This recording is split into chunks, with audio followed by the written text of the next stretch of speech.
Social networking sites. Many students on the module are members of social networking sites.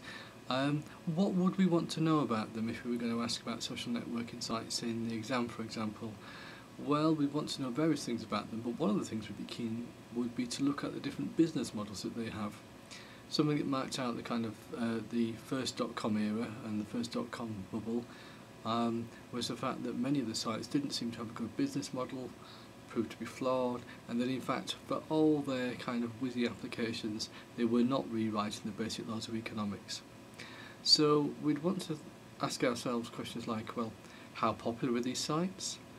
What do people think these sites are worth? And just how do these sites make their money? Okay.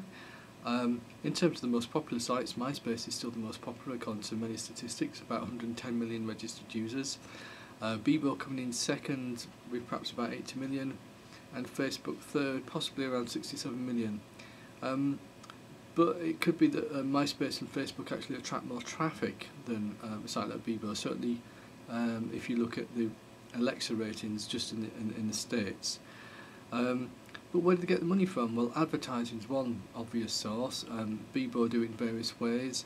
They kind of have standard advertising, but Bebo, MySpace and Facebook are all working on targeted advertising, which is worth a lot more money potentially to the sites themselves and to the advertisers.